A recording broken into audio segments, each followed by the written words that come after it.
Miarapa-tompoko kilasy tompoko vavy tonga sotra eto anatin'ny fotoanany fampahalalam-bavao ny MBS ianao amin'izao alina izao manasanao mpananjana anaraka izany hatramin'ny farany. Isan'ny tarantsika ny vaovao ara amin'ny androany dia ny pejy fampelezan-kevitra tany amin'ny faritra Ambatolampiny indray no nanohizan'ny kandida laharana faha 2020 ny fihaonana mivantana tamin'ny vahoaka omaly. Ity faritra ity izay tsy nataon'ny kandida Marc Ravalomanana momba ny zavatra nandritra ny fotoana mpitondrany nampanantena trano izy tamin'ny alalan'ny manifesto fa mbola hotohizana trano ny fampandrosoana jerena manokana ihany koa ny ankizy sy ny tanora ny tsy fandriampahalemana ary atao lahara-pahamehana ny fampiakarana ny fari-piainan'ny tantsaha any amin'ny faritra iny. Arahantsika vetrany ary ny antsipiriany. Tonga aty Ambatolampy aho hanao propaganda. Ny atao hoe propaganda dia fandresen-dahatra ny mpifidy mba hifidy an'ilay kandida. Tsy ampy anefa izay fa tsy maintsy manana programa anasa mazava ary manome antoka ny vahoaka hoe tena ho ataon'ilay izy. Dia zao tia misy hoe manifesto avereno manifesto avereno mandeha manifesto tia zany le famezatoky ataon'ny Marc Ravalomanana kandida laharana faha 2020 amin'ny vahoaka eto Ambatolampy sy vahoaka eto Madagasikara. Amboarina indray ny lalana eto Madagasikara eto Ambatolampy. Faharoa, fandriampahalemana. Ny fandriampahalemana izay tena mampikaikaika ny vahoaka rehetra eto Madagasikara na avy any Fort Dauphin na avy any Diego tany Mazangaza dia tany Tomasina eto Ambatolampy zao fa mitaraina daholo ny olona fandriampahalemana na tanàn-dehibe io na ny andrenivohitra io na aty ambanivohitra io. Ny firenena andalam-pandrosoana dia eo amena internet maimaimpona atsoato. Mandrakizao tsika mbola tsy nahazo fa iresaka an'izay dada hoe mba hiditra maimaimpona an'izay ny internet aty amintsika aty ahafahanareo maka tsara ohatra ninona ny teknika fambolena vary, fambolena ovy, fanaovana vilany. Nareo va mahay vilany tsara be ty iny kapa.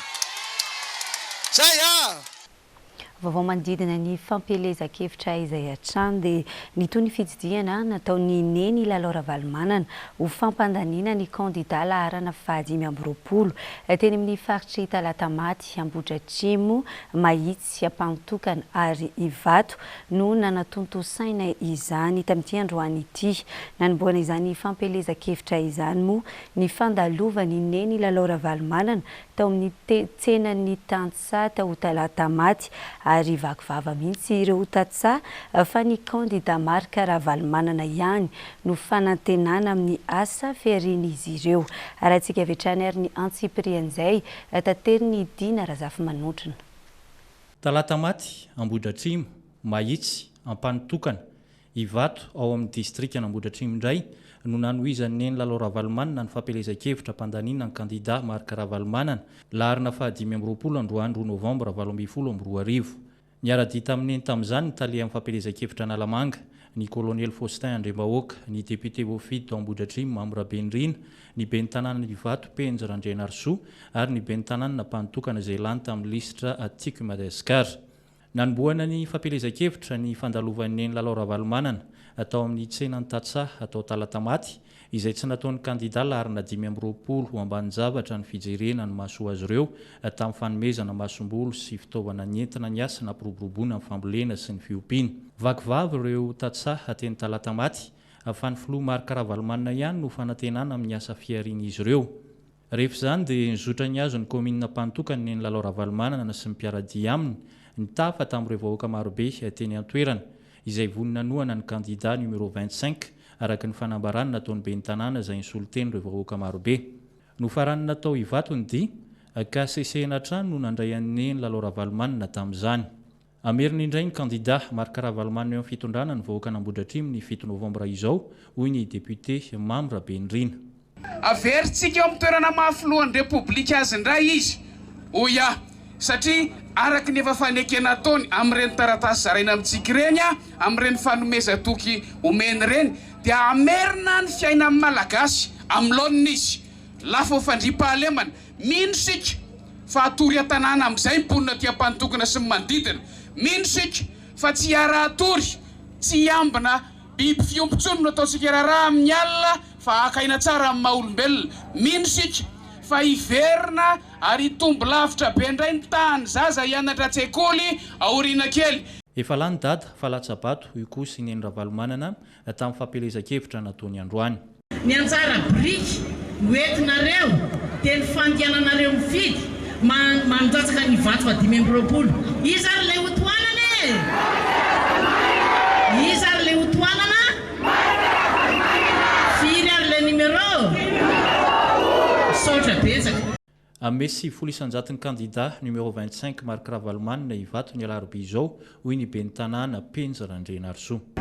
Tokony menainy eny fa andresy amin'isa mavesatra ho any dada izany komina ivato izany.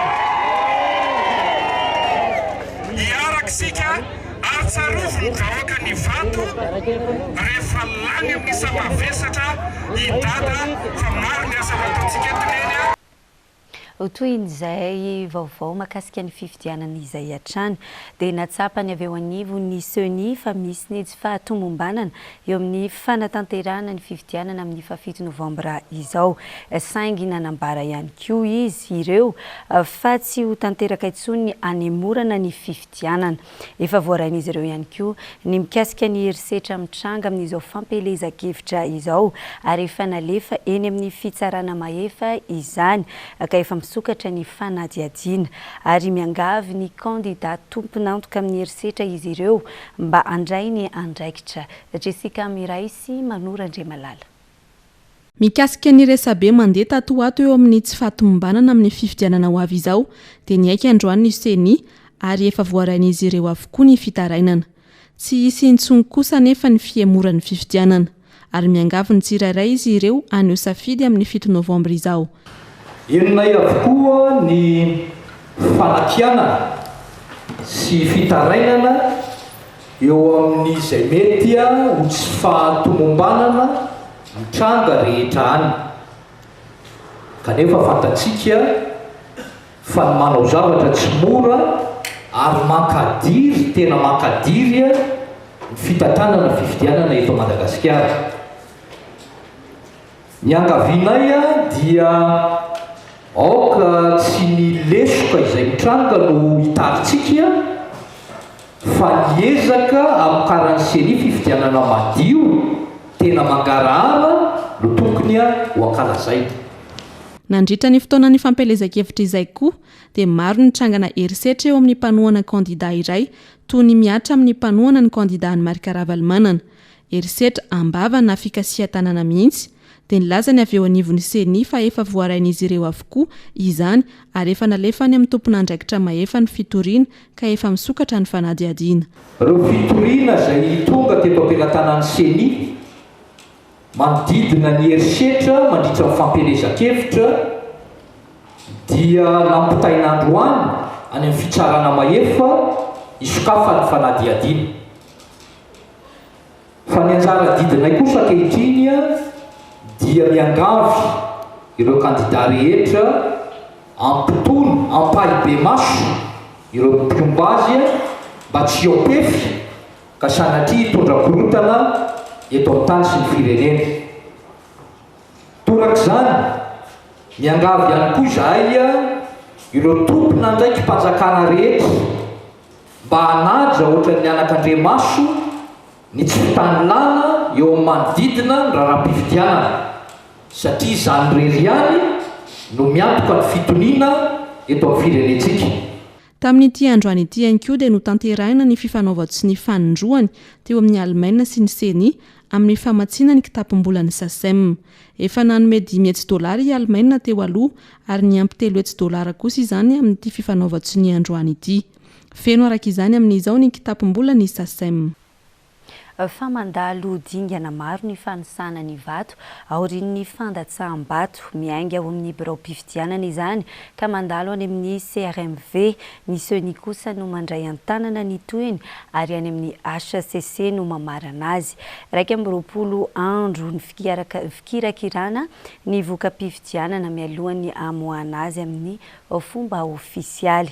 Raha atao anatin'ity fanadidina manaraka ity ary izay dingana arahana izay. Mihidy amin'ny 5 ariva ny birao fandatsaham-bato iray raha tsy misy olona milahatra intsony. Vao vita ny fandatsaham-bato dia mirosa avy hatrany amin'ny fanisana ny vato ka olona 4 ny tokony manatanteraka ny fanisana ary samy manana ny andraiky ny avy. Atao an-kariary ny fanisam-bato amin'ny bureau de vote 2,547 manerana ny Madagasikara.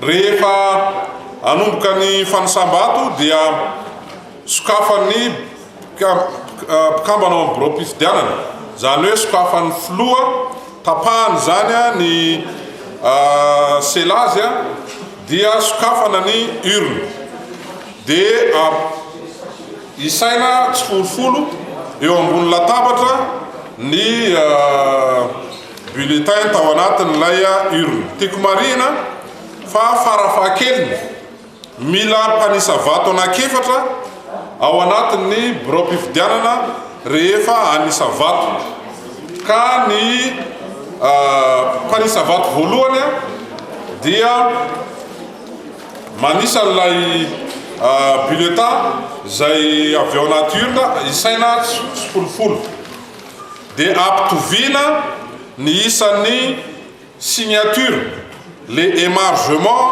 tamin'ny lisam-pifidianana sy ny isan'ny vato tokana ao anatin'ilay urne. Rehefa mitovy dia soratana ao anatin'ilay PV zany fa hoe mitovy ny isam-bato isan'ilay vato tokana ao anaty urne sy ny isan'ilay soni. Ny filohan'ny birao fandatsaham-bato sy ny filohan-pokotany kosa no manatitra ny antota-taratasy rehetra any amin'ny SRMV avy eo. 5 andro no kirakirain'ny SRMV ny antota-taratasy. Raisy ny seni kosa izany avy eo ary 7 andro no ikirakirana izy ireo ny voka-pifidianana. Mitohy any amin'ny HCC ny asa ka mandritra ny 9 andro no any amin'ny HCC ny voka-pifidianana. Izany hoe 20 andro no faharetany ny fikirakirana ny voka-pifidianana mialohan'ny amoahana azy amin'ny fomba ofisialy. Dia misy ndray koa enveloppe ho an'ny HCC, enveloppe ho an'ny CENI, enveloppe ho an'ny CEC, enveloppe ho an'ny district na préfecture, enveloppe ho an'ny ministère de l'intérieur sy ny décentralisation. Dia ireo ndray zany dia ny zavatra ao anatiny dia mitovy daholo.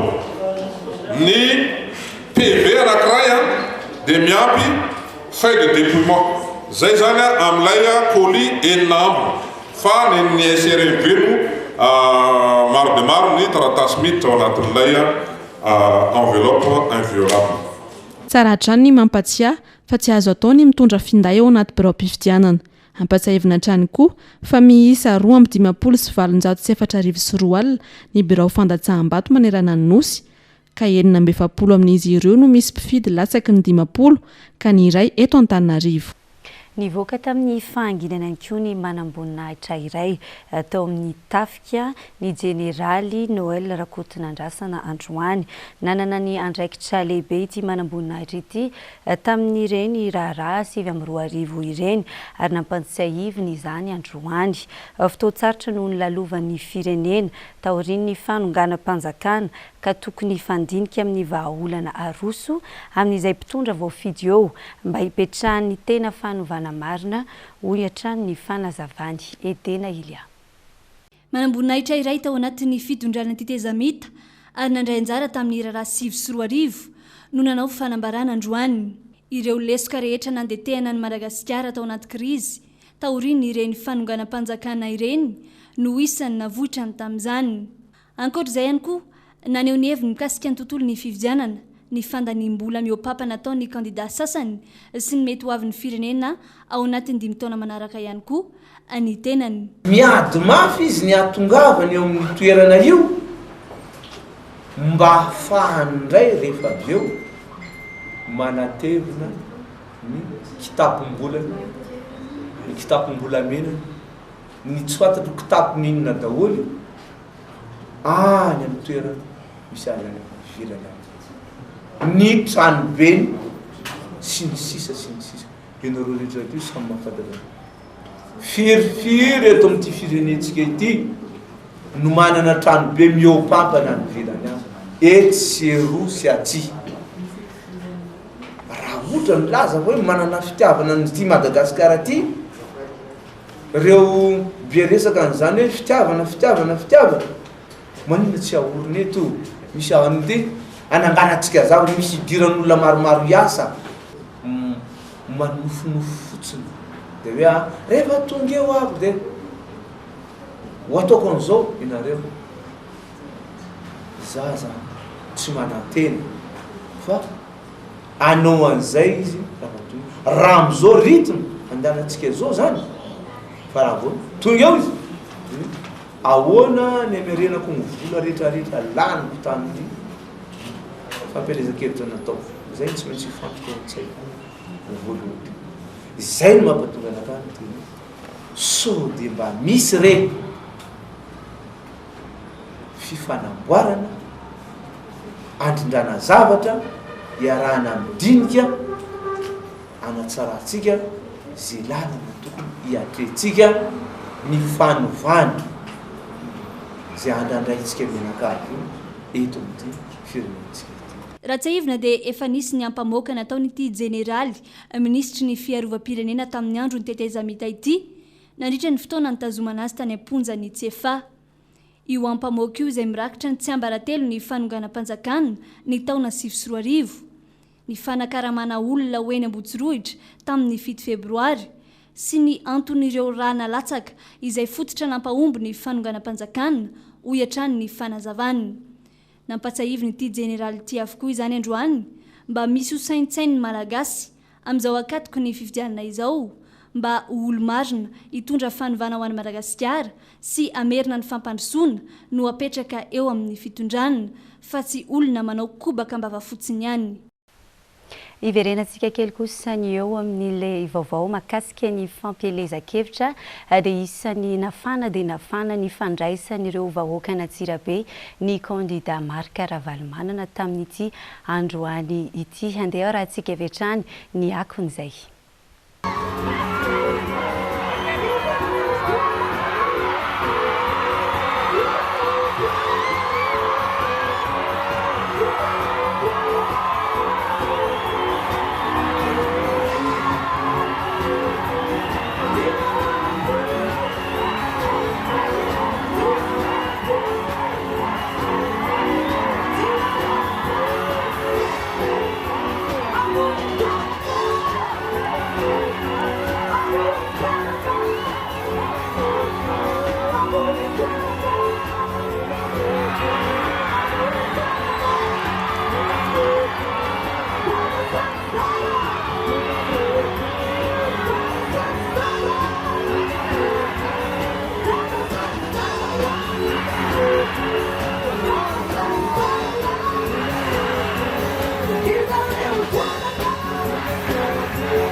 Amena formação profissional ng Tanura, Ambuli, Vani, Ambuli, Ugi, Ambuli, Karoti, Ambuli,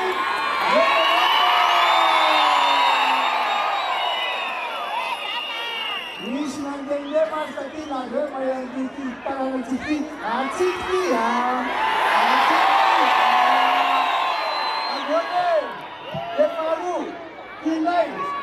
Tinggal bisa dinaker. Saya memang Tanura yang tua, mafai. Manila itu ada dengan Tanur. Jadi cara lo, Manila ada dengan Tanur.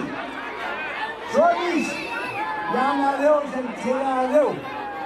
Kesoalnya mana yang penyanya niwaf sana ada. Wah, antara negara, wah, negara increase, nun seperti Palembang, nun Fantan, di mana, tung tak ada negara Araky nitatsika amin'ny sary teo dia tena nafanadena fana tokoa ny fandraisan'ireo vahoaka ny Antsirabe ny kandida marika Ravalomanana tsy ho latsa-danjan'izay ihany koa ny antsika eto Antananarivo rahampito izay faradoboka iarahana amin'ny kandida larana faha 5 izay manomboka amin'ny 7 ora maraina moa dia efa isokatra ny vavahady eny amin'ny kianjabe ny Mahamasina eo amin'ny tontolon'ny toe-karena kosa arindeo ihanohizantsika ny vaovao notazomina ho faingo 10 isanjato ny tany zanabola eto amintsika raha toka 13 isanjato ny salanisan'ny tahirim-bola eo anivon'ny banky Foibe io no tapaka androany nandritra ny fivorian'ireo komity mpandinika ny tontolo arabola eo anivon'ny banky Foibe ny Madagasikara no ny fiovaovany ny tany vidim-piainana no isan'ny antony tazomana io tarehimarika io raha ny fanazavana androany rivo razona arvelo mijanona amin'ny tarehimarika ateo ireo ihany ny tany zanabola sy ny salanisan'ny tahirim-bola eo anivon'ny banky Foibe io no tapaka androany naniditra ny fivoriana no tanterahan'ireo komity mpandinika ny tontolo arabola eo anivon'ny banky Foibe ny Madagasikara noho ny fiakaran'ny vidim-piainana atao anatin'ny 7 volana voalohan'ity taona ity no nahatonga io fitazomana ny tarehimarika io. Dans le cadre de la revue semestrielle de sa politique monétaire, le comité monétaire de Banque Foibe Madagascar, lors de sa réunion de ce jour, a décidé de maintenir le niveau du taux directeur à son niveau actuel de 9,5%, ainsi que le niveau du coefficient des réserves obligatoires à 13%. Cette décision a été prise sur la base des discussions sur les évolutions récentes de la conjoncture macroéconomique et les perspectives pour les prochains mois, desquelles il est ressorti que les niveaux actuels du taux directeur et du coefficient de réserve obligatoire demeurent adéquats. Néanmoins, au cours des prochains mois, BFM suivra avec beaucoup d'attention l'évolution de certaines variables pouvant déterminer à court terme le niveau des prix, tels que le prix mondial du carburant et les autres facteurs inflationnistes liés à la conjoncture nationale et internationale. Ny vidim-piainana amin'ny ankapobeny no nahitany fiakarany raha ny tarehimarika afarany navoaka ny banky Foibe. Raha toka 7.3 isanjato zany ny volana aogositra 17 dia niakatra ho 5 isanjato izany ny volana desambra 17 ny enina ho fitofaingo telo isanjato kosa io ta io ny volana aogostra 2024 ny fiakaramidy eo amin'ny tontolony sakafo ny trano finenana sy ireo vokatra afa jifaina no isan'ny nampiova io ta io raha ny fanazavana atrany dia izay ihany koa no entina mamarana ny fotoanan'ny fampahalalam-baovao ho amin'izao alina izao ankasitrana tompoko lasy tompoko vavy ny fanaranao izany hatramin'ny farany azadino ary ny fotoanantsika rehetra rapitso eny amin'ny kianjabeny Mahamasina faradoboka iarahana amin'ny kandida marika Ravalomanana dia ampatsivina ihany koa tsika fa amin'ny 7 ora maraina dia efa hisokatra ny vavahady dia izay ihany koa ary no entiko mametraka ny veloma mandram-piona dia manome fotoanantsika ho amin'ny rapitso toy izao indray veloma tompoko